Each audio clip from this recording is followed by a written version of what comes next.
2014년 서울의 거주 등록 외국인 34만여 명. 그중 11만 명에 달하는 수가 영등포구와 구로구, 관악구에 집중돼 있습니다. 서울 자치구 중 가장 많은 등록 외국인이 살고 있는 영등포구. 이곳의 대림동은 주말이면 5만여 명이 넘는 외국인들이 찾아옵니다. 지하철 대림역에서 구로 디지털 단지역 사이의 대림 이동은 마치 작은 중국 속에 있다는 착각이 들 정도입니다. 대림 이동은 대한민국에서 중국 동포가 가장 직결돼 있는 그런 곳이라고 부르면 괜찮겠고요. 지금 여기 주민보다 오히려 외국인, 바로 중국 동포가 더 많은 동네라고 생각하면 되겠습니다. 상권은 어떻게 형성돼 있을까? 한국인과 외국인이 운영하는 가게를 찾아가 봤습니다. 네, 저는 대림역 12번 출구에 나와 있습니다. 지금 좌우에 보시면 외국어로만 된 간판들이 상당히 많이 눈에 띄고 있는데요. 실제로 약 300m 정도 되는 거리에 133개의 매장이 있었는데 이 중 14개만이 한국인들이 운영하고 있었습니다.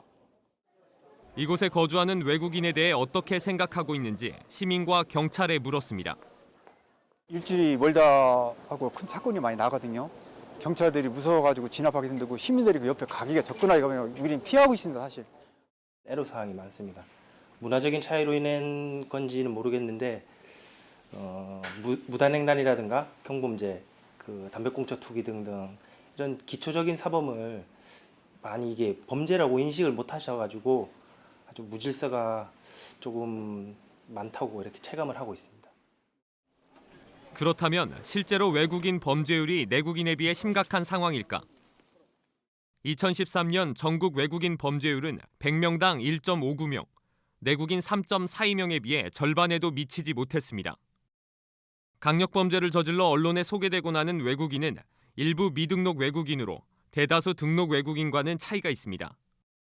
외국인은 등록 외국인과 미등록 외국인으로 분류되는데 등록 외국인은 국내에 90일 이상 체류할 경우 의무적으로 등록된 외국인을 의미하고 미등록 외국인은 정해진 체류 기간을 특별한 사유 없이 넘기거나 불법으로 입국한 외국인을 뜻합니다. 외국인 중 대다수를 차지하는 등록 외국인은 외국인 강력범죄와 큰 관련이 없다는 겁니다. 고용 계약이 돼가지고 일정 기간 동안 허가된 활동을 하는 사람들, 이런 사람들은 큰 문제가 사실은 없습니다. 일부 등록 외국인은 세입자 형태로 매장을 운영하며 한국인 건물주들에게 임대료를 지급하고 대부분은 한국인들이 기피하는 3D 업종에 종사해 오히려 긍정적인 측면이 있습니다. 재활용 업종이라든지 자동차 부품도 이렇게 보게 되면 좀 먼지도 좀 있고 좀 일도 힘들고 이런 업종에 거의 가는 사람이 대부분이고. 전문가들은 잘 알려진 오원춘과 박춘봉 등은 미등록 외국인으로 불안정한 거주지와 고용, 의료 등으로 국내에서 정상적인 생활이 힘든 상황이었다고 말합니다. 사회의 표면을 표리하면서 여기저기 거주지를 옮기다 보니까 생활의 조건, 안정적인 직업도 없고 안정적인 거주지도 없고 이런 것들이 이제 범죄에 유인되는 이유가 되는 거죠. 특히 박춘봉이나 오원춘 사건을 보면 이 두 사람이 모두 불법 체류 상태에서 결국은 내국인을 대상으로 범죄를 저지른 것입니다. 국내 등록 외국인 수가 가장 많은 안산시. 이곳의 5대 강력범죄의 경우 2013년 범죄율이 2012년에 비해 11% 떨어졌습니다. 경찰청 관계자에 의하면 1년간 등록 외국인 수는 늘었지만 미등록 외국인 수는 떨어진 점을 고려할 때 미등록 외국인의 감소로 범죄율이 함께 떨어졌다는 것을 알 수 있습니다. 그렇다면 미등록 외국인 범죄를 줄일 수 있는 방법에는 어떤 것들이 있을까? 일단 외국인 거리 형성 자체는 나쁘지 않지만 무분별하게 조성될 경우 문제가 있을 수 있다고 전문가는 말합니다. 외국인 거리는 미등록 외국인이 숨어 생활하기 편하기 때문에 범죄자 유입 방지나 철저한 단속 시스템이 구축되기 전이라면 독이 될 수 있습니다. 외국인들만 거의 따로 그 거주지를 형성해서 특구의 형태로 제대로 치안이 되지 않는 위험성에 노출되게 하는 거주의 조건은 상당 부분 위험 가능성이 있다고 보셔야 될 것 같아요. 입국할 때나 체류를 연장할 때 체류 목적을 더 철저하게 조사하는 것도 방법이 될 수 있습니다.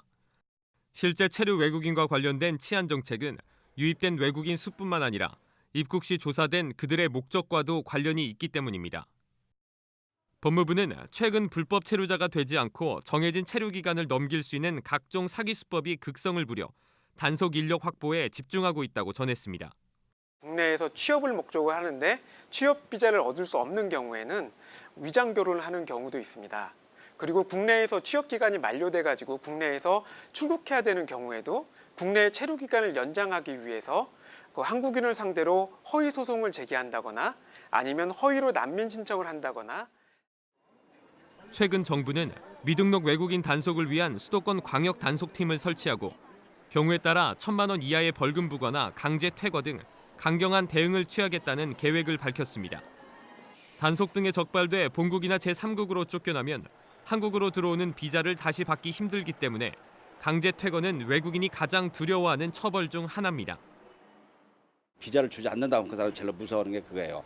아, 다음에 나갔다 못 들어오는구나. 요게. 그러면 돈 벌 수 있는 기회가 없어 사라지잖아요. 국회 안전행정위원회는 외국인과 더불어 사는 수도권에 무분별한 외국인 유치보다 경찰력과 자율방범대의 확대로 미등록 외국인 단속에 박차를 가하는 것이 최선책이라고 강조합니다. 경찰력의 이제 보강이 제일 중요하다고 할 수 있지만 또 민간 차원에서 자율방범대나 개인의 또 개인도 자기 보호에 또 신경을 써야 되겠죠. 그러니까 이게 다 합쳐져서 다 이게 합쳐지는 그런 이제 복합적인 대책이 마련돼야 되겠습니다. 80만 등록 외국인 시대. 정상적으로 늘어나는 외국인들을 꺼려할 필요는 없지만 철저한 미등록 외국인 단속은 필요합니다. 외국인은 위험하다는 선입견은 접고 공사 간 긴밀한 협력으로 한층 더 안전한 글로벌 수도권 시대가 오길 기대해 봅니다. TBS 정중입니다.